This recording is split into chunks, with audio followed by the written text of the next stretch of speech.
Next up, we got Maxwell. How to use NFTs to accomplish your dreams. Hello.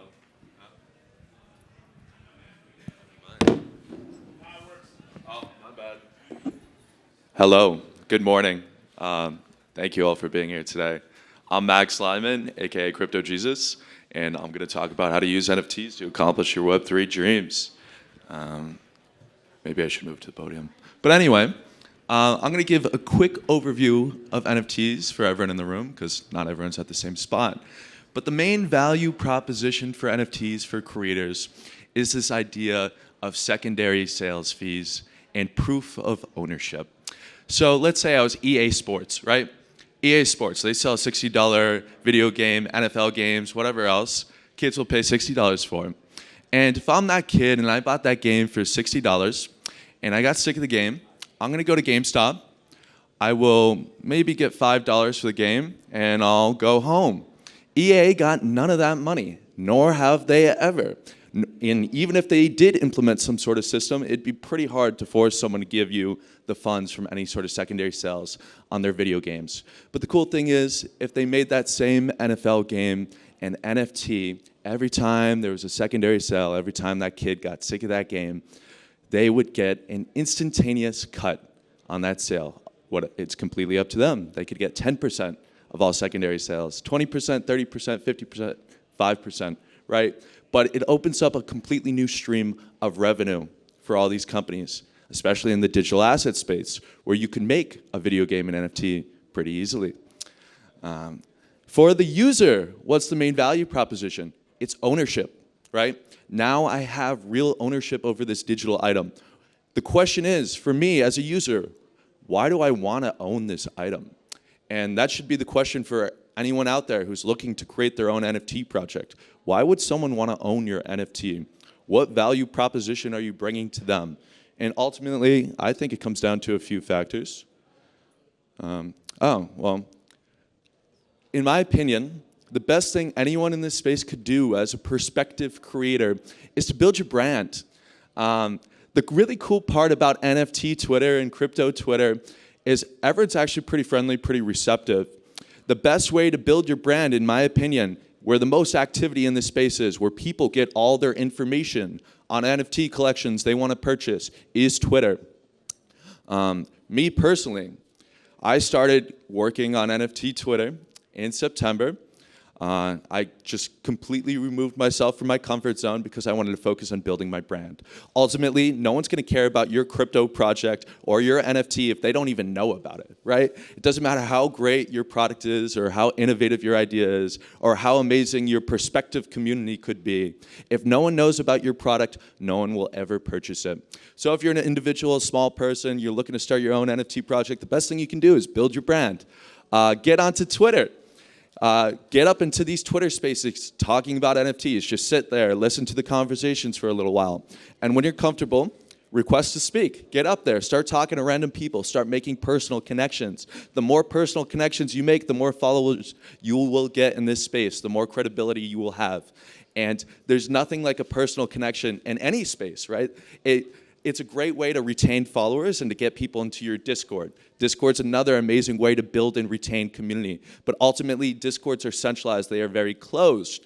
In specific Discords, they are usually only referencing specific communities. So the question is, how do I funnel people into my Discord? Twitter, in my opinion, is the best way to do that. Getting up on stage, making random connections with random people, adding new friends every single day, and they will spread the word for you if they believe in you, if they believe in your product. But ultimately, what people invest most in any space, even if you're a venture capitalist, is people. They invest in creators, they invest in founders because they believe in them. Especially in early stages, all these VCs, all these creators, all these groups, they know you're probably going to pivot your idea 1,000 times before it's the final version. But ultimately, the key is to be innovative, right? And there's been a lot of select innovators in this space. We've had OpenSea, which they had really a first mover advantage. They were a fork of the Wyvern protocol. They didn't do anything too special. They didn't even create the code. They kind of took it from some open source program. But you know what? They were there, and they established themselves culturally, right? They were culturally there. By the time the NFT bull market took off, everyone who was anybody in the NFT space was already using OpenSea. And it was a cascade effect. Uniswap, really cool, decentralized exchange. But guess what? They didn't create the decentralized exchange. They just made it user-friendly, right? They simplified the user experience. They made it so it's as easy as going uniswap.org, click launch app. You have two options. You swap one asset for another, you click swap. That's it. They simplified the decentralized exchange. Bancor created it first, but no one talks about Bancor. Their market cap is about 1/10 of the size, and so is their user base. And the reason why is because Uniswap didn't do it first, but they made it the easiest for their user. They simplified the user interaction. DXDY, another cool innovator, DAI, created the decentralized stablecoin, and ultimately the Bored Ape Yacht Club. And where they really innovated was culture.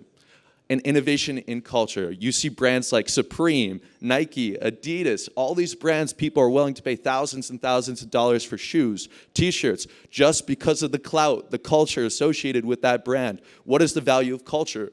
Ultimately, brands like Nike and Adidas, their main value proposition is culture. They compete with each other based on culture. You know, what are Jordans in this year or not? You know, these are all fundamental aspects of any other space, of the human being, where once you pull them into NFTs, it is still exactly the same. What do people care about? If I'm a prospective buyer of this, if I'm gonna join this community, this group, what do I care about?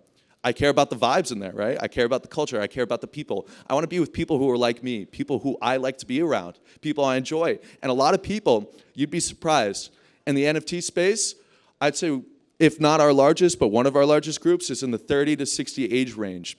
And as I'm sure a lot of people know, as you get older, you tend to be close with your family and maybe not so much with some of your friends. You may not have the time that you used to. But all these people, they're now coming back. They're in the digital space and they're making friends like they never have before. And honestly, my personal best friends are from the NFT space. So the question is, how do you innovate? How do you create your own project? Ultimately, anyone can create an NFT project. At this point in time, you don't have to worry about the development side. If you want to create your own NFT project, you don't need to learn how to develop. You don't even need to pay for a developer. There are a ton of really cool programs that will create minting contracts for you for free. You just input the parameters. Actually, I will have one myself. It'll be on my website in Q3 of 2022, where you can just click one button, create your own NFT contract, and you own it. You are the creator. That you don't have to worry about. But what you do have to worry about is, how are you going to be innovative? How are you going to create good community, good culture? How are you going to raise capital? And who's going to be on your team? Ultimately, if you can do 2 out of 4 of these things really fucking well, you'll have a great project. And in current market conditions, no one is minting new projects. The only time people are going to put their money into new projects and mint new projects in this market is if it's something that really stands out to them, something that's truly innovative, something that has an amazing community, an all-star team, amazing product, or all of the above, right? That's what anyone in this space that actually has money is really looking for at this point in time. They need to see a direct value proposition. And the previous bull market, people were just throwing their money everywhere because it was a lot easier to make money. There was a lot more volume, a lot more liquidity moving all over the place. A lot of these projects were minting out for relatively no reason. And and some of them did even better on the secondary market, right? That happened. Now it is no longer the case. Every once in a while we get a meme that does well, like goblins, which is super cool, right? That gets back to culture. People invested in Goblin Town because of culture, right? It was a joke, it was a giant meme, but they did culture amazingly. And honestly, they had a dope behind-the-scenes team too. But the question is, can you do this and can you do it well? And you can do whatever you want with NFTs. For me, I was fortunate enough where I was able to do my own NFT sale in the bull market in around October. And we sold 2,186 NFTs, and we didn't do it right away. The only way I marketed to anyone, I never paid for any form of advertising. I never paid for anything. What happened is, what did we do? Is I got onto Twitter every single day. Every single day, just connected with random people, went into random spaces, made these random connections. Doesn't even matter if you got only one more follower that day. It's progress. It's another connection made. As long as you can retain people, get them into your Discord, get them into your community, and create that momentum. And really, I don't know, for about 6 months, I was doing that every single day, just talking to people all day, every day on Twitter. And it took about 6 months, but our whole project minted out. And we raised about $400,000. And we used that $400,000 to cover all of our business expenses. We originally sold people, in my opinion, on what I now see as a pretty crappy product. Thankfully, it's changed. We've pivoted, we've innovated, and ultimately, you got to ask yourself, what is the problem you're solving? What are you doing? What makes you different? What makes you innovative? Why would someone want to buy your product? And I just realized I'm out of time, so sorry, guys. But anyway, if you scan this, you can join our Discord. We're going to give away one of our NFTs. The floor is 0.35 ETH. So one random person who joins will win. But if anyone has any questions, I'll take them. If I'm getting cut off, that's fine. All right, I got to go. Well, nice to meet you all. And if you don't mind, could I take a selfie? All right, sweet.